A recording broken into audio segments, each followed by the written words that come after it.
ఓం నమ శివాయ. అందరికీ నమస్కారం అండి. జూలై 6వ తేదీ అనగా తొలి ఏకాదశి.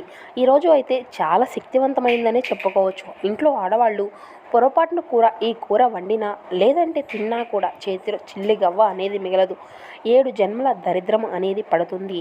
సో చూశారు కదండి. ఈ వీడియో చూసే ముందు ఒక చిన్న లైక్ చేసి జై శ్రీరామ్ అని ఒక చిన్న కామెంట్ చేయండి ఫ్రెండ్స్.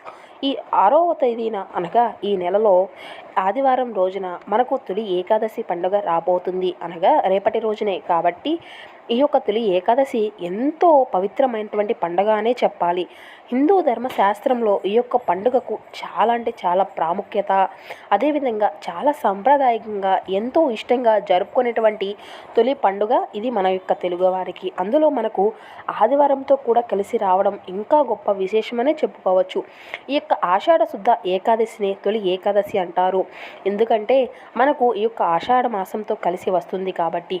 ఈ యొక్క పండుగ ఏంటంటే సైన ఏకాదశి అని కూడా అంటారు.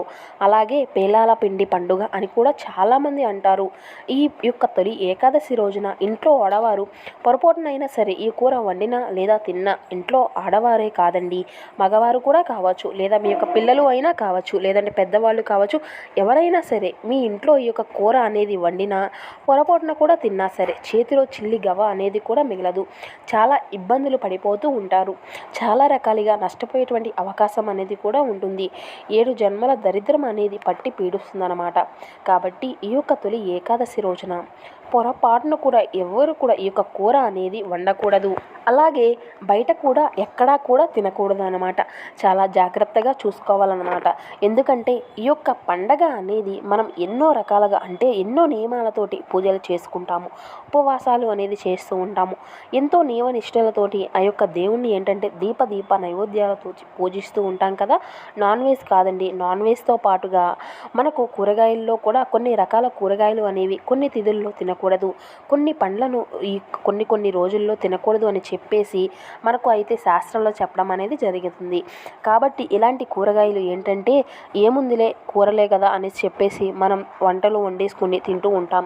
కానీ దానివల్ల ఏంటంటే చేసినటువంటి పూజ పుణ్య ఫలితం అనేది అంతా కూడా పోయి మనకు అప్పుల పాలు అయిపోవడము, చేతిలో చిల్లిగవ్వ కూడా లేకుండా డబ్బు పరంగా చాలా ఇబ్బందులు పడిపోతూ అనేసుకొని నిందలు వచ్చేసి ఈ విధంగా పూజ చేస్తామే కానీ ఎటువంటి పుణ్య ఫలితం అనేది ఉండదు. పుణ్యం లేనప్పుడు ఆ యొక్క పూజ దేనికండి? అసలు మనం పూజ చేసినటువంటి పూజ దైవానికి చెందినప్పుడు ఎందుకు చేసినా కూడా ఏం ప్రయోజనం అనేది ఉండదు కదా.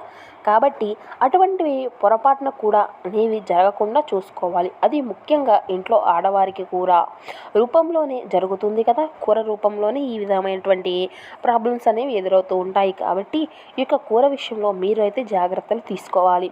హిందువులు ఎంతో సంప్రదాయంగా ఇష్టంగా జరుపుకునేటువంటి ఈ యొక్క తొలి ఏకాదశి పండుగ ఇది. మనకి అన్నిటిలోకెల్లా ముందుగా వచ్చేటువంటి ఈ యొక్క పండుగను తొలి ఏకాదశి పండుగ అంటారన్నమాట. కాబట్టి ఈ యొక్క తొలి ఏకాదశి అన్ని పండుగలకు కూడా వెంట పెట్టుకొని తీసుకువస్తుంది అని చెప్పేసి పండుగలు అన్నీ కూడా మనకు ఈ యొక్క పండుగ తర్వాత నుండే ప్రారంభం అవుతూ ఉంటాయి. వరలక్ష్మి వ్రతం కానీ, వినాయక చవితి అనేసి, శ్రావణ పౌర్ణమి అనేసి, అదేవిధంగా శ్రావణ మాసం అని ఇలా ప్రతిదీ కూడా 10-15 రోజులకు ఒక్కసారి ఇక మనకు ఇక్కడి నుండి అయితే పండుగలు అయితే మొదలవుతూ ఉంటాయి. ఈ యొక్క తొలి ఏకాదశి కదా ఇది. ఇక్కడి నుండి ఇక అన్నీ కూడా పండుగలు వస్తూ ఉంటాయి. అలాగే ఈ యొక్క సంవత్సరం మొత్తం మీద కూడా 24 ఏకాదశులు వస్తాయి. ప్రతి నెల కూడా కృష్ణపక్షంలో అలాగే కృష్ణపక్షంలో ఒకటి, మొత్తం 2 ఏకాదశులు అయితే వస్తాయి. ఈ రోజున నుండి ఏంటంటే శ్రీ మహావిష్ణువు శేషాద్రిలో క్షీరసార మదనంపై శయనిస్తారట. కాబట్టి దీన్ని సైనిక ఏకాదశి అనేసి అంటారు కూడా. అదేవిధంగా ఉత్తర దిశలో ఉన్నటువంటి సూర్యుడు ఈ రోజు నుండి దక్షిణ దిశగా వాలుతున్నట్లుగా కనిపిస్తూ ఉంటారు. ఈ రోజు నుండి దక్షిణాయనం కూడా ప్రారంభం అవుతూ ఉంటుందన్నమాట.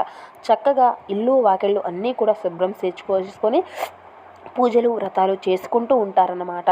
ఇలాగే ఈ యొక్క ఆషాఢ మాసంలో ఒక్కసారి అయినా సరే గోరింటాకు ఆడపిల్లలు పెట్టుకోవడం వల్ల ఏంటంటే పెళ్ళి కానటువంటి ఆడపిల్లలకు మంచి అందమైనటువంటి భర్త, బాగా ప్రేమగా చూసుకునేటువంటి భర్త దొరుకుతాడని సంప్రదాయం ప్రకారం మనకు చెప్పబడింది. అలాగే పెళ్ళైనటువంటి ఆడవారు కూడా భర్త ప్రేమగా జీవితాంతము కూడా కలిసిమెలిసి సంతోషంగా ఉండడానికి ఉపయోగపడుతుందన్నమాట. కాబట్టి ఒక్కసారి అయినా సరే ఈ యొక్క గోరింటాకును పెట్టుకోండి.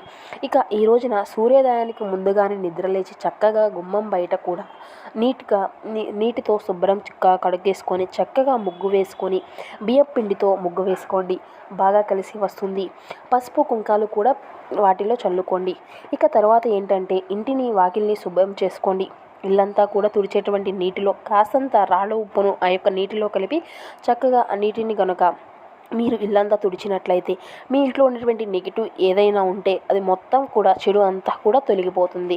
ఆ యొక్క అవకాశం అనేది ఉంటుందన్నమాట.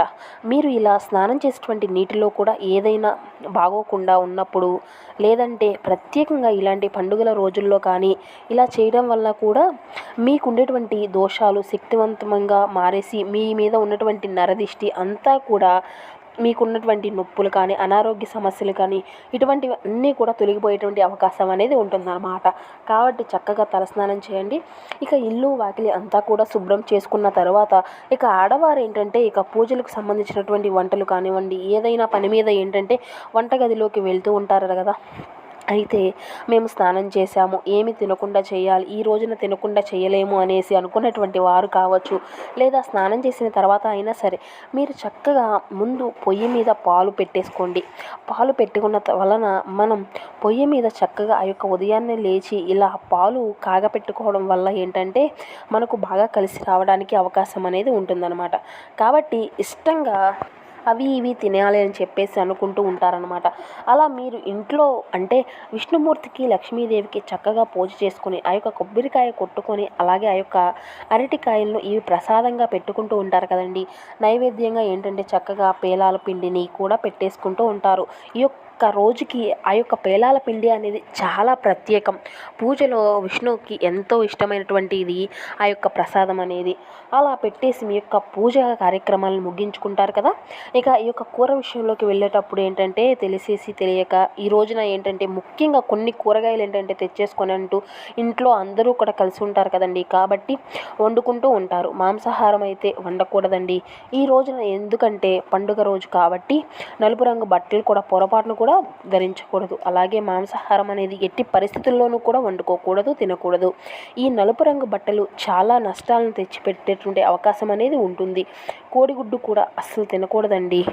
ఎందుకంటే మాంసాహారంతో సమానంగా చూస్తారు కదా. అలాగే చేపలు అవ్వచ్చు, లేదంటే చికెన్ అవ్వచ్చు, మటన్ అవ్వచ్చు, ఇలా ఏదైనా కానీ ఏది ఏంటంటే నాన్ వెజ్ అనేది అసలు ఈ రోజున పొరపాటున కూడా ఇంటికి తెచ్చుకోకండి. ఇక ఇంటికి ఇంటికి తెచ్చుకోకుండా కూడా మనకు దోషాలు అనేవి వచ్చేటువంటి పూజలు ఫలితం అనేది లేకుండా పోతుందన్నమాట. కాబట్టి ఇక నాన్ వెజ్ వండకూడదు అని తెలిసి విషయమే కదా. అయితే ఇక కూరగాయలు ఏం వండకూడదు అని చెప్పేసి ఇప్పుడు మనం కొంతమంది భావిస్తూ ఉంటారన్నమాట. కొన్ని ప్రత్యేకమైనటువంటి తిథుల్లో మనం కూరగాయలు కూడా వండుకోకూడదు. కొన్ని కూరలు ఏంటంటే గ్రహాలకు వ్యతిరేకంగా ఉంటూ ఉంటాయి. ఇలాంటి పండుగ రోజుల్లో మనకు గ్రహాల యొక్క అనుకూలత అనేది చాలా ముఖ్యం. కొన్ని కూరలు గ్రహాలకు వ్యతిరేకంగా ఉన్నప్పుడు మన యొక్క జీవితంలో వ్యతిరేకమైనటువంటి పరిస్థితులు తెచ్చిపెట్టేటువంటి అవకాశం అనేది ఉంటుందన్నమాట. కాబట్టి అలాంటి కూరలను ఏంటంటే దూరం పెట్టేసేయాలి. అంటే మనకు సమస్యలను తెచ్చిపెడుతూ ఉంటాయన్నమాట. ఈ రోజున ఈ యొక్క కూరలు వండకూడదండి. అందులో వండకూడనటువంటి కూరల్లో ముందుగా పొట్లకాయ అనేది పొరపాటును కూడా ఈ యొక్క తొలి ఏకాదశి రోజున వండకూడదు, తినకూడదు. అంటే కూరల్లో చారుల్లో అలా కలుపుతూ ఉంటారు కదా, ఈ విధంగా తినకూడదు. ఇది గుర్తుపెట్టుకోండి. ఇక తర్వాత వచ్చేసి కందగడ్డలు తెలుసు కదండి.